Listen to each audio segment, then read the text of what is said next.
வணக்கம். நியூஸ் 18 தமிழ்நாடு செய்திகளுக்காக நான் ஸ்ரீராம். முதலில் இந்த நேரத்திற்கான தலைப்புச் செய்திகளை பார்க்கலாம்.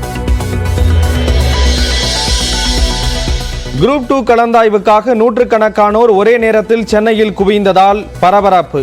1.5 மாதத்தில் முழுமையான விவரங்கள் வெளியிடப்படும் என TNPSC விளக்கம். விக்கிரவாண்டி தொகுதி இடைத்தேர்தலில் பாமக வேட்பாளராக சி அன்புமணி அறிவிப்பு.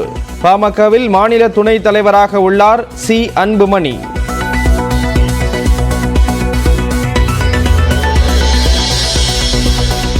விக்கிரவாண்டி இடைத்தேர்தலில் அதிமுக வேட்பாளர் யார்?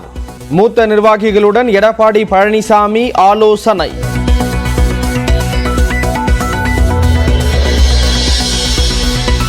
கோவையில் இன்று மாலை திமுக முப்பெரும் விழா. முதலமைச்சர் மு.க. ஸ்டாலின் 40 எம்பிக்கள் உள்ளிட்டோர் பங்கேற்பு.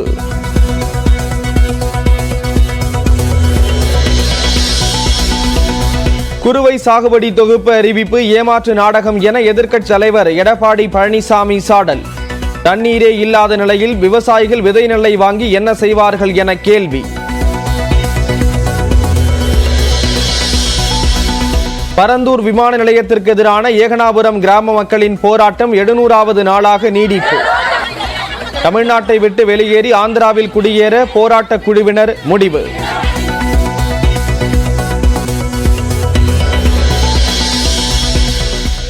சென்னையில் மாலை அல்லது இரவு வேளையில் இடி மின்னலுடன் லேசான மழைக்கு வாய்ப்பு. தமிழ்நாடு புதுச்சேரியில் 5 நாட்களுக்கு மிதமான மழை பெய்யும் என்றும் வானிலை மையம் கணிப்பு. மதுரை மாட்டுத்தாவணி பூ மார்க்கெட்டில் மல்லிகை பூ விலை 5 மடங்கு உயர்வு. தொடர் முகூர்த்தம் காரணமாக முல்லை செவந்தி பூக்களின் விலையும் கணிசமாக அதிகரிப்பு. கொடைக்கானல் அண்ணா சாலையில் காரின் முன்பகுதி மீது மோதிய சரக்கு வேன். இருசக்கர வாகனத்தில் பயணித்த ஒருவர் படுகாயம்.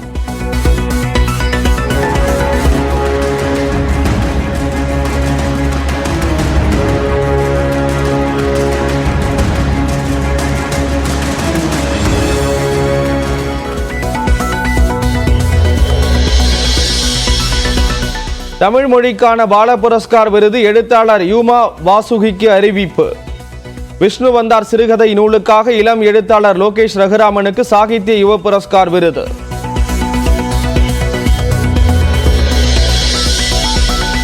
பால புரஸ்கார் விருது வென்றுள்ள எழுத்தாளர் யூமா வாசுகிக்கு முதலமைச்சர் மு.க. ஸ்டாலின் வாழ்த்து. யுவ புரஸ்கார் விருதுக்கு தேர்வாகியுள்ள இளைஞர் லோகேஷ் ரகுராமனுக்கு முதலமைச்சர் பாராட்டு.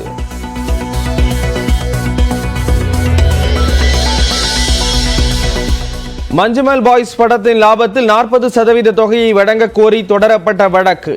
படத்தின் தயாரிப்பாளரும் நடிகருமான சௌபின் ஷாகிரிடம் அமலாக்கத்துறை விசாரணை.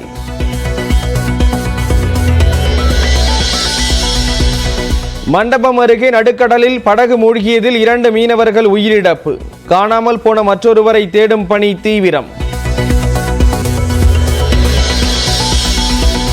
கூடலூரில் இருசக்கர வாகனத்தில் வந்தவர்களை தாக்க முயன்ற யானை. நூலிடையில் உயிர் தப்பிய CCTV காட்சி.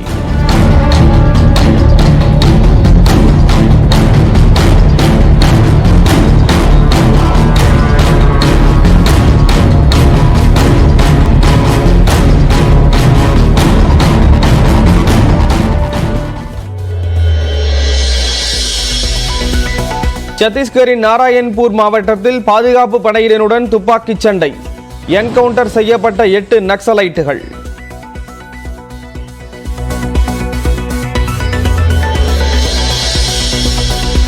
உத்தராகண்டில் பத்ரிநாத்திற்கு புனித யாத்திரை சென்ற பயணிகளின் வாகனம் கவிழ்ந்து விபத்து. ருத்ரபிரயாக் அருகே தேசிய நெடுஞ்சாலையில் நிகழ்ந்த விபத்தில் 10 பேர் பலியான சோகம். குஜராத்தில் நீட் தேர்வறையில் விடை சொல்லித் தருவதாக 8.5 கோடி ரூபாய் மோசடி. மாணவர்கள் தலா 66 லட்சம் கொடுத்த நிலையில் பயிற்சி மையத்தை சேர்ந்தவர்கள் உட்பட 5 பேர் கைது. மே 5ஆம் தேதி நடந்த நீட் தேர்வை ரத்து செய்ய கோரி பீகாரில் மாணவர்கள் போராட்டம். முறைகேடு புகாரை அடுத்து உருவ பொம்மையை எரித்து எதிர்ப்பு.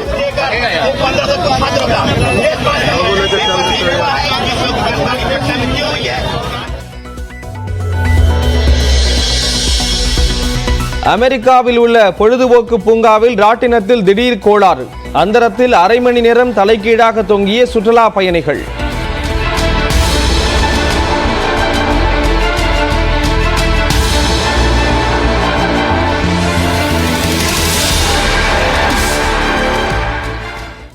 கோவை கொடிசியா மைதானத்தில் திமுகவின் முப்பெரும் விழா இன்னும் சற்று நேரத்தில் தொடங்க இருக்கிறது. இதில் திமுக தலைவர் மு.க.ஸ்டாலின் மற்றும் கூட்டணி கட்சி தலைவர்கள் பங்கேற்கிறார்கள். இது குறித்த கூடுதல் தகவல்களை நமது செய்தியாளர் கோகுல் வழங்க கேட்கலாம்.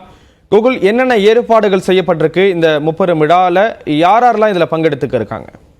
கோவையில் நடைபெறுகிற திமுகவுடைய முப்பெரும் விழா இன்னும் சற்று நேரத்தில் தொடங்க இருக்கிறது. கோவை கொடிசியா மைதானத்தில் நடைபெறக்கூடிய இந்த முப்பெரும் விழாவில் திமுக தலைவர் கருணாநிதி தலைமையில், திமுக தலைவர் ஸ்டாலின் தலைமையில் நடைபெறக்கூடிய இந்த பொதுக்கூட்டத்துல கூட்டணி கட்சி தலைவர்கள் உள்ளிட்ட பல்வேறு கட்சி தலைவர்கள் கலந்து கொள்ள இருக்கிறார்கள். அதே போல இந்த முப்பெரும் விழா என்பது வாக்காளர்களுக்கு நன்றி தெரிவிப்பதற்கும் 40க்கு 40 சட்டமன்ற நாடாளுமன்ற தேர்தலில் வெற்றியை எடுத்து ஒரு வெற்றி விழா கூட்டமாகவும் நடத்தப்படுகிறது. அதே போல கலைஞர் நூற்றாண்டு நிறைவு விழா என முப்பெரும் விழாவை திமுக கொண்டாடுகிறது. ஏராளமான தொண்டர்கள் தமிழகம் முழுவதும் இருந்து கலந்து கொள்ள இருக்காங்க. கூட்டணி கட்சியுடைய தலைவர்கள் கலந்து கொள்ள இருக்காங்க.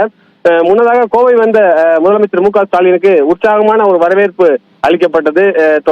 ஏற்கனவே முதலமைச்சர் காலையிலேயே கோவை சென்றிருக்கார். அதே போல கூட்டணி கட்சி தலைவர்களும் சென்றிருக்கார்கள். 40 சட்டமன்ற தொகுதியிலும் வெற்றி பெற்ற நாடாளுமன்ற உறுப்பினர்களும் இந்த முப்பெரும் விழாவில் கலந்து கொண்டிருக்கிறார்கள். வாக்காளர்களுக்கு நன்றி தெரிவிக்கும் வகையில் இந்த கூட்டமும், அதே போல 40 தொகுதியில வெற்றிக்கு காரணமான முதலமைச்சர் மு.க.ஸ்டாலினுக்கு ஒரு பாராட்டு விழா போன்ற ஒரு பிரம்மாண்டமான ஒரு பொதுக்கூட்டத்தை திமுக தரப்புல ஏற்பாடு செய்யப்பட்டிருக்கிறது. குறிப்பாக கோவையில் இந்த கூட்டம் நடத்தப்படுவதற்கு ஒரு முக்கிய காரணமாக 28 ஆண்டுகளுக்கு பிறகு கோவை நாடாளுமன்ற தொகுதியை திமுக கைப்பற்றிருக்கிறது. அந்த அடிப்படையில் கோவையில் இந்த மாநாட்டை நடத்துவதற்கு, இந்த கூட்டத்தை நடத்துவதற்கு முடிவு செஞ்சிருக்காங்க. மேற்கு மண்டலத்தில் திமுக வலுவாக இருப்பதற்கும் மேலும் தொண்டர்களை உற்சாகப்படுத்துவதற்கும் செல்வாக்கை அதிகரிப்பதற்கும் இந்த ஒரு வெற்றி விழா கூட்டத்தை கோவையில் நடத்துவதற்கு திட்டமிட்டிருக்காங்க. இந்த பொதுக்கூட்டத்தை அடுத்து ஏறக்குறைய 2500 போலீசார் அங்க கோவை கொடிசியா மைதானத்தை சுற்றிலும் பாதுகாப்பில் ஈடுபட்டிருக்காங்க.